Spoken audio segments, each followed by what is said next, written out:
बच्चों आज हम लोग पढ़ने जा रहे हैं क्लास 10th चैप्टर 3 की जो सेकंड एक्सरसाइज थी उसका 5th क्वेश्चन पढ़ने जा रहे हैं। 5th क्वेश्चन बच्चों दिया हुआ है, कह रहे हैं half the perimeter of a rectangular garden whose length is 4 metre more than its width is 36 metre, find the dimension of the garden. ठीक है, इस क्वेश्चन को देखते हैं कि कैसे किया जाएगा। तो बच्चों क्वेश्चन में जैसा कि बोला गया है, क्या कहा गया है कि हाफ द पेरीमीटर, पेरीमीटर कितना हाफ है ऑफ अ रेक्टेंगुलर गार्डन का हाफ पेरीमीटर जिसकी whose length is 4 metre more than its width, जो लेंथ है वो 4 मीटर क्या है ज़्यादा है किससे, विड्थ से, उसका पेरीमीटर यहाँ दिया हुआ है कितना 36 मीटर है। तो फाइंड द डायमेंशन मतलब क्या निकालना है, लेंथ और विड्थ हमें निकालनी है। ठीक है बच्चों, देखते हैं कैसे किया जाएगा। सबसे पहले तो हम कंसीडर करेंगे लेंथ और विड्थ को। तो लेट द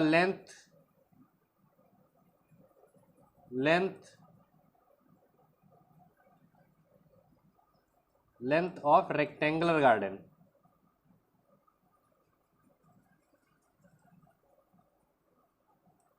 वो हमने मान ली कि x होगी। ठीक है, लेंथ जो होगी हमने मान लिया कि x होगी। Width and width of rectangular garden उसको हमने कंसीडर कर लिया कि y होगी। तो बच्चों रेक्टेंगुलर गार्डन का जो पेरीमीटर होता है सबसे पहले उसे सीखेंगे, वो होता क्या है। जैसे रेक्टेंगल हमारा ये है, ठीक है, इसका पेरीमीटर क्या होता है। तो पेरीमीटर अगर इसका निकाले तो बच्चों चारों तरफ की जो ये डिस्टेंस है ना उसको ऐड कर दो, वही हमारा पेरीमीटर है। टोटल डिस्टेंस ऑफ द ये जो साइड्स दिए हैं, तो हमने लेंथ ली है x, लेंथ मतलब ये वैल्यू, ये क्या है हमारी x है, ये भी लेंथ ही है, ये है हमारी विड्थ। ठीक है, तो अगर चारों तरफ की डिस्टेंस हम ऐड करेंगे इसका मतलब क्या मिलेगा, तो x plus y plus x plus y, तो पेरीमीटर कितना हो गया 2x प्लस 2y, मतलब 2 अगर कॉमन ले लें तो x प्लस वाई। ठीक है, ये होता है हमारा रेक्टेंगल का पेरीमीटर। लेकिन बच्चों क्वेश्चन में क्या कहा गया, हाफ द पेरीमीटर, जो पेरीमीटर होगा उसका हाफ दिया है कितना 36 मीटर। तो यहाँ पर पहली कंडीशन जो हो जाएगी, अगर पहली कंडीशन की हम लोग बात करें तो पेरीमीटर तो बच्चों होता है कितना 2x प्लस वाई। ठीक है, लेकिन उन्होंने कहा है हाफ, तो हाफ कर दो, हम दोनों तरफ हाफ कर देंगे। वो दिया कितना है 36 मीटर। पेरीमीटर का ये फॉर्मूला हमने क्या किया, हाफ कर दिया, उसका क्या दिया 36 मीटर, पेरीमीटर का हाफ पेरीमीटर दिया हुआ है। 2 से 2 डिवाइड हो जाएगा, क्या मिल गया यहाँ पर, यहाँ मिल जाएगा x plus y equals to 36। इसे इक्वेशन 1 कंसीडर कर लेंगे। इसके बाद कंडीशन सेकंड देखते हैं। कंडीशन सेकंड क्या हो जाएगी, इसी क्वेश्चन में एक और लाइन लिखी हुई है, क्या लिखा हुआ, कह रहे हैं हुज लेंथ, लेंथ का मतलब x is 4 metre more than its width. तो अगर इधर हम इसकी विड्थ को लिखें तो क्या कह रहे हैं 4 मीटर ज्यादा है, कौन, लेंथ, किससे, विड्थ से। तो विड्थ में अगर 4 मीटर हम ऐड कर देंगे तो किसकी वैल्यू बढ़ जाएगी, लेंथ की बढ़ जाएगी ना। तो ये दूसरी इक्वेशन यहां से हमें मिल जाएगी, क्या मिल गई कि x equals to y plus 4। ठीक है, अब इसको सॉल्व करके हमें डायमेंशंस फाइंड करने हैं। तो किसी भी मेथड से कर सकते हैं, कोई ज़रूरी नहीं है, क्योंकि इसमें जब तक क्वेश्चन में लिखा नहीं है कि किस मेथड से सॉल्व करना है, तो बच्चों आप लोग कोई भी मेथड से सॉल्व कर सकते हो। वो चाहे सब्स्टिट्यूशन मेथड हो, चाहे ग्राफिकल हो, चाहे एलिमिनेशन हो, या क्रॉस मल्टीप्लिकेशन हो। तो इस क्वेश्चन को हम लोग बच्चों करने जा रहे हैं सब्स्टिट्यूशन मेथड से। इसको इक्वेशन सेकंड हमने मान लिया। ठीक है, ऐसा करो, अब ये जो सेकंड इक्वेशन हमने मानी है इसकी वैल्यू को इक्वेशन 1 में पुट कर दो। तो यहां पर लिखते हैं value of x put in equation, कौन सी इक्वेशन 1, सेकेंड इक्वेशन, या x की वैल्यू जो है वो हम पुट कर रहे हैं 1 में। 1 में पुट करेंगे तो 1 वाली इक्वेशन क्या है, x plus y equals to 36। x की वैल्यू कितनी है, y प्लस 4, यही तो है, तो y प्लस 4 यहाँ पर पुट कर दो, तो y plus 4 plus y equals to 36। ये कितना हो गया, ये दोनों ऐड हो जाएंगे तो 2y प्लस 4 इक्वल्स टू 36। क्या मिल गया, 2y को इधर ही रखो, 4 को उधर ले जाओ, तो 36 माइनस 4। ठीक है, अब इसको अगर हम सॉल्व करेंगे तो 2y इक्वल्स टू, ये कितना हो जाएगा 32, तो y की वैल्यू क्या मिल गई 32/2, 2 से डिवाइड करेंगे 16, तो y की वैल्यू आ गई 16 मीटर। तो बच्चों विड्थ तो मिल गई, कितनी है वो 16 मीटर होगी, पर लेंथ भी तो निकालनी है। तो लेंथ निकालने के लिए बच्चों क्या करेंगे, ये जो y की वैल्यू निकली है ना, इस y की वैल्यू को चाहे पहली इक्वेशन में पुट कर दो चाहे दूसरी इक्वेशन में पुट कर दो। हम क्या करेंगे, हम सेकेंड इक्वेशन में y की वैल्यू पुट कर देंगे। ठीक है, पुट करते हैं। तो सेकेंड इक्वेशन बच्चों दी हुई है x equals to y plus 4, तो यहां पर लिख लेंगे value of y put in equation second. ठीक है, सेकेंड इक्वेशन को यहां पर लिख लो, x equals to y plus 4, x equals to y की वैल्यू कितनी 16 प्लस 4, तो x की वैल्यू कितनी मिल गई 20 मीटर। तो जो भी मिला उसे यहां पर लिख लेंगे, हेंस लेंथ क्या थी हमारी, x थी ना, कितनी हो गई 20 मीटर, एंड विड्थ y थी, वो कितनी मिल गई 16 मीटर। ठीक है, यही बच्चों हमारे आंसर हो जाएंगे। ठीक है, तो इस तरीके से फिफ्थ क्वेश्चन हमारा कंप्लीट हो जाएगा। इसके बाद बच्चों सिक्स्थ क्वेश्चन दिया हुआ है, कह रहे हैं given the linear equation 2x plus 3y minus 8 equals to 0, right another linear equation in 2 variables such that the geometrical representation of the pair so formed is. कह रहे हैं कि एक लाइन यहाँ पर दी हुई है 2x plus 3y minus 8 equals to 0, और कह रहे हैं एक दूसरी लाइन लिखो जिसका ज्योमेट्रिकल रिप्रेजेंटेशन क्या दिखाता हो, इंटरसेक्टिंग लाइन दिखाता हो, पैरेलल लाइन दिखाता हो, और कोइंसिडेंट लाइन दिखाता हो। तो बच्चों इन तीनों कंडीशंस के लिए कुछ हमने इसके पहले वाले वीडियो में सीखा था, जैसे कि इंटरसेक्टिंग लाइन होगी, अगर इंटरसेक्टिंग लाइन होगी तो ये कंडीशन फॉलो होनी चाहिए, कोइंसिडेंट लाइन होगी तो ये कंडीशन फॉलो होनी चाहिए, और अगर पैरेलल लाइन होगी तो क्या ये कंडीशन फॉलो होगी। तो बच्चों ये जो इक्वेशन यहाँ पर दी हुई है कौन सी, 2x plus 3y minus 8 equals to 0, इसी इक्वेशन को देखकर हमें ऐसे ही अपने मन में कोई भी दूसरी इक्वेशन हम इसके लिए ले सकते हैं, इंटरसेक्टिंग के लिए अलग, पैरेलल के लिए अलग, और कोइंसिडेंट के लिए अलग। कोई ज़रूरी नहीं है कि जो है आंसर शीट से इसका आंसर मैच ही करेगा, क्योंकि कोई भी इक्वेशन हो सकती है। ठीक है, तो जैसे यहाँ दिया है 2x प्लस 3y माइनस है, इंटरसेक्टिंग लाइन के लिए बच्चों क्या कंडीशन थी, वो कंडीशन थी कि a1/a2 not equals to b1/b2, यही कंडीशन थी। इसका मतलब कि a1/a2 का रेशियो b1/b2 के बराबर में नहीं होना चाहिए। तो बच्चों हम इसको देखकर कोई भी इक्वेशन कंसीडर कर सकते हैं, जैसे यहाँ 2x प्लस 3y माइनस 8 दिया है, हम जो नेक्स्ट इक्वेशन लेने जा रहे हैं वो हमने 4x ले लिया, ठीक है, प्लस यहाँ पर हम 2y ले लेते हैं, माइनस 8 इक्वल्स टू 0, ऐसे भी ले सकते हैं, माइनस 8 की जगह कुछ भी ले सकते हैं, -8, 5, 3, 2, जो इच्छा हो ले सकते हो। अगर इस इक्वेशन को देखा जाए, तो क्या दिख रहा है कि a1/a2 क्या है 2/4, a1/a2 क्या है यहाँ पर 2/4, b1/b2 क्या है 3/2, क्या ये दोनों इक्वल हैं, नहीं इक्वल हैं, नॉट इक्वल्स टू ही तो हैं। तो ये बच्चों क्या हो जाएंगे, इंटरसेक्टिंग लाइन हो जाएगी। तो हमने ऐसे ही अपने मन से एक लाइन यहाँ पर लिख ली जो कि इंटरसेक्टिंग लाइन को शो करेगी। तो ये आंसर हो गया हमारा। पैरेलल लाइन के लिए क्या कंडीशन थी, तो बच्चों पैरेलल लाइन के लिए कंडीशन थी कि a1/a2 equals to b1/b2 but not equals to c1/c2। तो कुछ इसी तरीके की कंडीशन लिखते हैं। सबसे पहले कि a1/a2 और b1/b2, a1/a2 equals to b1/b2 होना चाहिए, नॉट इक्वल्स टू c1/c2 होना चाहिए। तो इसकी कंडीशन तो हमें इक्वल चाहिए। तो बच्चों जैसे यहाँ 2x दिया है ना, तो यहाँ पर ले लेना 4x, और b1/b2 के इक्वल में चाहिए, तो यहाँ प्लस 3y है ना, तो ऐसा करना जो दूसरा लेने जा रहे हैं हम लोग उसको +6y कंसीडर कर लेना।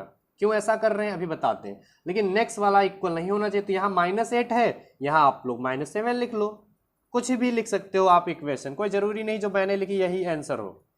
तो अगर इसको और इसको चेक करें, क्या दिया है 2x + 3y - 8 दिया है, और यहाँ क्या है 4x + 6y - 7 है इक्वल्स टू 0।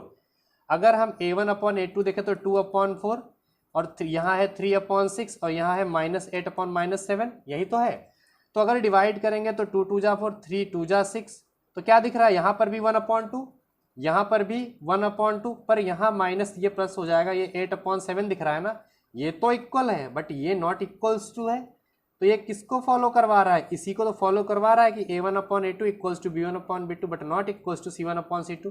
तो बच्चों इस तरीके से हम दूसरी भी इक्वेशन यहाँ पर लिख लेंगे, ठीक है।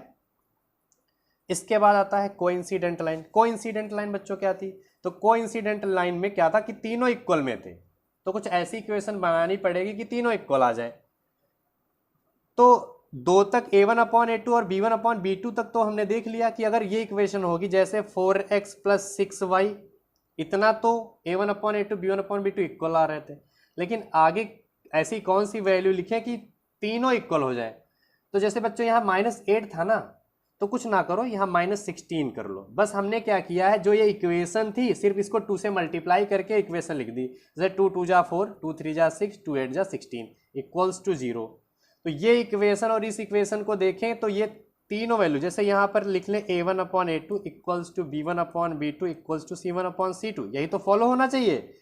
तो कौन सी इक्वेशन है, 2x + 3y - 8 इक्वल्स टू 0, और ये इक्वेशन हमने जो ली 4x + 6y - 16 इक्वल्स टू 0।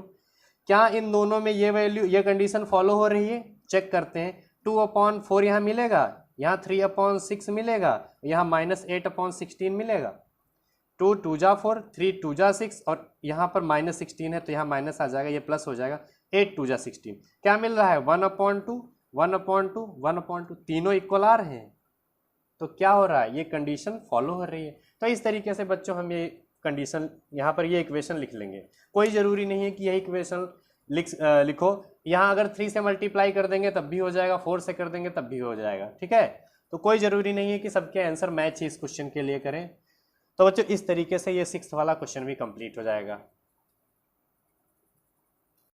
बच्चों इसके बाद इसका 7th क्वेश्चन दिया हुआ है, कह रहे हैं draw the graph of the equations x - y + 1 equals to 0 and 3x + 2y - 12 equals to 0। Determine the coordinates of the vertices of the triangle formed by these lines and the x axis. कह रहे हैं कि x axis और जो ये lines equations दी हैं, इनसे जो लाइंस बनेंगी उनसे एक ट्राइंगल फॉर्म होगा, उसके वर्टिक्स निकालने हैं हम लोगों को, ठीक है। देखते हैं, और उसके बाद कह रहे हैं and shade the triangular region, जो ट्राइंगुलर रीजन आ जाए उसको क्या कर देना है, शेड कर देना है। तो क्या करना होगा, सबसे पहले जो इक्वेशंस दी हैं उन्हें हम नीचे लिख लेते हैं। तो पहली इक्वेशन दी है बच्चों x - y + 1 इक्वल्स टू 0। उन्होंने बोला है ग्राफ बनाओ। तो ग्राफ बनाने के लिए हम लोग क्या करते हैं कि एक इक्वेशन जो दी हुई होती है उसी में कुछ ना कुछ वैल्यू पुट करके, हम x की वैल्यू अगर पुट करेंगे तो y की निकल आएगी, और अगर y की पुट करेंगे तो x की वैल्यू निकल आती है। तो उसी तरीके से हम क्या करेंगे, वैल्यू निकालेंगे और एक इंडेक्स बनाएंगे। कितनी वैल्यूज हम निकालते हैं हर बार, 3 वैल्यूज निकालते हैं। तो ठीक है बच्चों, इसे करते हैं। तो ऐसा करते हैं, इस x को इधर ही रखो, y और 1 को उधर भेज दो। माइनस का y है उधर जाए प्लस का हो जाएगा, प्लस का 1 है उधर जाएगा तो माइनस का हो जाएगा, ठीक है। तो x की वैल्यू मिल गई y - 1। अब इसमें कुछ ना कुछ वैल्यू पुट करेंगे और x की वैल्यू निकालते रहेंगे। तो बच्चों हम पुट कर रहे हैं, इसमें छोटी वैल्यूज़ हैं तो छोटी वैल्यूज़ ही पुट करेंगे। x की वैल्यू निकालनी है तो क्या करना है, y की वैल्यू यहाँ पर हम पुट कर रहे हैं। सबसे पहले तो 1 पुट कर रहे हैं, ठीक है। 1 से पहले ऐसा करो, 1 ही पुट करो, चलो ठीक है। 1 अगर पुट करते हैं तो क्या मिलेगा, अगर 1 पुट करेंगे तो x इक्वल्स टू यहाँ पर क्या आ जाएगा 1 -1, ये कट के क्या मिल गया 0। तो एक कोऑर्डिनेट मिल रहा है 1 और 0, मतलब x की वैल्यू 0 और y की वैल्यू 1। इसके बाद क्या पुट करें, इसके बाद बच्चों हम पुट कर रहे हैं y की वैल्यू 2, चलो पुट कर देते हैं। अगर 2 पुट करेंगे तो क्या मिलेगा, जैसे ही 2 यहाँ पर पुट करेंगे, इसे इक्वेशन 1 चाहे दे दो, जैसे ही 2 पुट करेंगे तो x की वैल्यू क्या मिलेगी 2 -1, तो x की वैल्यू 1। ठीक है, अब पुट कर दो इसमें y की वैल्यू 3। अगर y की वैल्यू 3 पुट करेंगे यहाँ पर तो x की वैल्यू क्या मिलेगी 3 -1, मतलब x की वैल्यू मिल गई 2। 3 वैल्यूज मिल गई। अरे यहाँ पर दिख नहीं रहा था, देखो फिर से देख लो। यहाँ पर हमने जब यहाँ पर 1 पुट किया तो क्या हो गया, ये 0 हो गया, तो x की वैल्यू 0 आ गई। उसके बाद में जब हमने 2 पुट किया, जब y की वैल्यू हमने 2 पुट की तो x की वैल्यू क्या हो गया 2 -1, 1 मिल गई। और उसके बाद में जब हमने वैल्यू y की कितनी पुट की 3 पुट की, तो 3 -1 कितना हो जाएगा 2 हो जाएगा। ठीक है, तो इस तरीके से यहाँ पर एक इंडेक्स बन गई। क्या इंडेक्स हमें मिली, जब x की वैल्यू यहाँ पर यहाँ पर y की वैल्यू, जब x की वैल्यू 0 है तो y की वैल्यू कितनी है 1 है। जब x की वैल्यू इसमें देखो 1 है तो y की वैल्यू कितनी है 2 है। जब x की वैल्यू 2 है तो y की वैल्यू कितनी है 3 है। एक इंडेक्स बन गई। इससे हम क्या करेंगे, ग्राफ में शो कर लेंगे, लेकिन इससे पहले क्या करना है, एक और इंडेक्स बनानी है जो दूसरी इक्वेशन दी हुई है, उसको बच्चों हम इधर ही किए ले रहे हैं, इधर ही साइड में दूसरे को सॉल्व कर रहे हैं। देखो तो दूसरी इक्वेशन बच्चों दी हुई है, वो कौन सी है, वो है हमारी 3x + 2y - 12। उसको भी लिख लेते हैं 3x + 2y - 12 = 0। ऐसा करो, x वाले टर्म को इधर ही रखो, y वाले को उधर भेज दो। तो इसमें 12 निगेटिव है, उधर जाएगा, ये प्लस का हो जाएगा, ये प्लस का है, ये माइनस का हो जाएगा। ये 3 मल्टीप्लाई में है, उधर भेज दो तो डिवाइड में हो जाएगा, तो 12 - 2y/3 बच्चों ये वैल्यू मिलेगी। ठीक है, इसे दूसरी इक्वेशन मान लेना। अच्छा एक चीज़ यहाँ पर देखो, यहाँ पर नीचे 3 दिख रहा है ना, तो कुछ ना कुछ ऐसी वैल्यू हमें यहाँ पुट करनी होगी कि पूरा वो डिवाइड हो जाए और रेशनल नंबर में ना, वो वैल्यू रेशनल नंबर में ना मिले। तो क्या करेंगे हम, सबसे पहले तो यहाँ पर y की वैल्यू अगर 0 पुट कर देंगे तो 12 जो है 3 से डिविजिबल है, तो यहाँ पर पुट कर देंगे y = 0, तो x की वैल्यू क्या मिलेगी 12 माइनस, जहाँ 0 पुट करेंगे तो 2 × 0/3, मतलब x की वैल्यू 12 क्या मिल जाएगा, ये तो 0 हो जाएगा तो सिर्फ 12 बचेगा। 3 से डिवाइड करेंगे तो 4 मिलेगा, तो x की वैल्यू कितनी मिल रही है 4, एक वैल्यू मिल गई। इसके बाद में पुट करते हैं, अब पुट कर देते हैं 4, पहले यहाँ पर y की वैल्यू हमने 0 पुट की, अब पुट कर रहे हैं y की वैल्यू, कुछ सोचो, अगर 1 पुट करेंगे यहाँ पर, अगर 1 पुट कर दें तो 1 और 2 ये 2 मिलेगा, और 12 से सब्ट्रैक्ट हो जाएगा तो 10 मिलेगा। 10 3 से डिविजिबल नहीं है, तो हम क्या करेंगे फिर 2 पुट करेंगे। 2 पुट करेंगे तो 2 × 2 = 4 हो जाएगा, 12 से 4 जाएगा तो 8 बचेगा, 8 भी 3 से डिविजिबल नहीं है। अगर 3 रखेंगे तो 3 × 2 = कितना होता है 6 होता है, 12 से 6 जाएगा तो 6 ही बचेगा, और 3 से वो डिविजिबल भी होता है। तो बच्चों पुट कर दो y की वैल्यू 3, y की वैल्यू 3 पुट करेंगे तो x = 12 - 2 × 3/3 क्या मिल जाएगा, x की वैल्यू मिल जाएगी 12 - 6/3। ठीक है, यहाँ पर क्या मिल गया, x की वैल्यू 6/3, मतलब 3 × 2 = 6, तो x की वैल्यू बच्चों मिल गई हमें, एक और वैल्यू मिल गई। ठीक है, इसके बाद अब आगे और वैल्यू, एक और वैल्यू पुट करते हैं। अब ऐसा क्या पुट करें कि जो है हमें यहाँ पर ये डिविजिबल मिल जाए। तो 3 तो पुट कर चुके थे, 4 पुट करेंगे तो 4 × 2 = 8, 12 से 8 जाएगा, 4 बचेगा जो कि डिविजिबल नहीं होता है। 5 रखेंगे तो 5 × 2 = 10 होगा, 12 से 10 जाएगा तो 2 बचेगा, वो भी डिविजिबल नहीं है। अगर 6 रखेंगे तो 6 × 2 = 12, ये 12 हो जाएगा, और इधर भी 12 है तो ये 0 हो जाएगा। तो 12 इसमें हम पुट कर सकते हैं, क्या पुट कर दें, y की वैल्यू 6 पुट कर दूँ। अगर 6 पुट करेंगे तो x की वैल्यू मिलेगी 12 - 12/3, तो x की वैल्यू क्या बच्चों मिल जाएगी, x की वैल्यू हमें मिल जाएगी 0। तो इंडेक्स यहाँ पर जो मिल रही है उसे हम बना लेते हैं। क्या इंडेक्स होगी, हमें इंडेक्स मिल रही है यहाँ पर x की वैल्यू, यहाँ पर y। सबसे पहले x की वैल्यू कितनी थी, x की वैल्यू 4 थी और y की कितनी थी 0, तो 4 और यहाँ पर 0। फिर क्या आया, x की वैल्यू 2, y की 3, y की 3 हो गई। फिर x की वैल्यू 0 है और y की वैल्यू 6 है। ये सारी वैल्यूज़ यहाँ पर देखो, हमने इंडेक्स में सारी वैल्यूज़ हमने लिख ली। जब 2 थी तो y की 3 थी, जब x की वैल्यू 0 थी तो y की 6 थी। पहले इस इंडेक्स को हम शो करेंगे, ग्राफ पर शो करते हैं। सबसे पहले एक चीज़ यहाँ पर देखो, ये मिनिमम वैल्यू कितनी है, 0 है दोनों इंडेक्स में। मैक्सिमम कितनी है, मैक्सिमम वैल्यू 6 दिख रही है। तो बहुत ही छोटी छोटी वैल्यूज़ हैं, तो ग्राफ पर बनाने में बहुत ही आसानी रहेगी। तो यहाँ पर बच्चों हम 1 ले रहे हैं, यहाँ 2 ले रहे हैं, 3 हो गया, 4 हो गया, 5 हो गया, 6 7, 1 2 3 4 5 6 7, ये -1, ये -2, ये -3, ये -4, ये -5, -6 -7, यहाँ -1, यहाँ -2, यहाँ -3, -4, -5, -6 -7। ठीक है, सबसे पहले क्या दिख रहा है, x की वैल्यू बच्चों कितनी है 0 और y की कितनी है 1। तो बच्चों x की वैल्यू 0 मतलब x एक्सिस नहीं है ना, y है। y की वैल्यू कितनी 1 है, तो y की वैल्यू बच्चों 1 कहाँ पर होगी, ये देखो y एक्सिस ये है हमारा, x एक्सिस ये है, तो y की वैल्यू पॉजिटिव ऊपर रहती है। ये रहा पॉइंट बच्चों, तो इसके पॉइंट क्या हो जाएंगे 0,1। पहला पॉइंट क्या हो जाएगा 0,1। ठीक है, फिर इंडेक्स में देखो, इंडेक्स में क्या दिया है, x की वैल्यू 1 है, y की वैल्यू 2 है। तो x की वैल्यू बच्चों 1 कहाँ पर है, x की वैल्यू 1 ये रही और y की वैल्यू 2 ऊपर कहीं होगी, तो बच्चों 2 यहाँ पर है। तो कॉम्बिनेशन अगर पॉइंट दोनों का ढूंढे तो क्या मिलेगा, ये मिलेगा। ये पॉइंट कौन सा है 1,2 मिल गया। इसके बाद इंडेक्स देखो, इंडेक्स में x की वैल्यू 2 है और y की वैल्यू 3 है। x की वैल्यू 2 और y की वैल्यू 3, तो x की वैल्यू 2 ये रही बच्चों और y की वैल्यू 3 ऊपर यहाँ पर मिलेगी। तो क्या मिल गया 2,3 हमें मिल गया। 3 पॉइंट दिख रहे हैं, तो इन तीनों पॉइंट से बच्चों हम क्या करेंगे, एक लाइन ड्रॉ कर लेंगे। कुछ इस तरीके से लाइन ड्रॉ हो जाएगी। ठीक है, ये जो लाइन ड्रॉ की है ये कौन सी इक्वेशन थी, ये हमारी इक्वेशन थी x माइनस वाई और क्या था +1, +1 इक्वल्स टू 0, इसी की तो थी। ठीक है, इसके बाद में अब दूसरी इंडेक्स जो थी उसके पॉइंट हम यहाँ पर शो करेंगे।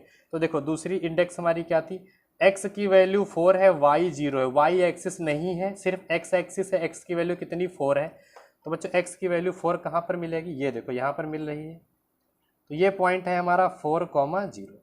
ठीक है, उसके बाद नेक्स्ट पॉइंट क्या है, नेक्स्ट पॉइंट देखो x की वैल्यू कितनी 2 है और y की वैल्यू कितनी है 3 है। x की वैल्यू 2 और y की वैल्यू 3, तो बच्चों x की वैल्यू 2 इधर ये रहा और y की वैल्यू 3, तो बच्चों कॉम्बिनेशन पॉइंट ये रहा। ठीक है, यही पॉइंट दोबारा हमें मिल रहा है, कौन सा 2,3 वाला, जो कि पहले वाली इंडेक्स में भी। तो ये एक कॉमन पॉइंट है। ठीक है, इसके बाद में एक ये पॉइंट और एक ये पॉइंट, दोनों दूसरी इंडेक्स के ये दोनों पॉइंट मिले हैं। अब आगे देखो तीसरा पॉइंट क्या है, तीसरा पॉइंट है x एक्सिस की वैल्यू क्या है 0, y की क्या है 6। तो बच्चों x की वैल्यू है ही नहीं, सिर्फ y है, कितना 6। तो बच्चों ड्रॉ करते हैं, y की वैल्यू 6 कहाँ पर है, देखो बच्चों यहाँ पर y की वैल्यू 6 है, तो ये पॉइंट हो गया 0,6। ठीक है, जो भी पॉइंट आए इन्हें आपस में हम मैच कर देंगे। यही पॉइंट आए हैं तो कुछ ये पॉइंट हमें मिले। ठीक है, ये कौन सी इक्वेशन थी, जो भी इक्वेशन थी उसे हम लिख देंगे। तो ये थी हमारी 3x plus 2y minus 12 equals to 0।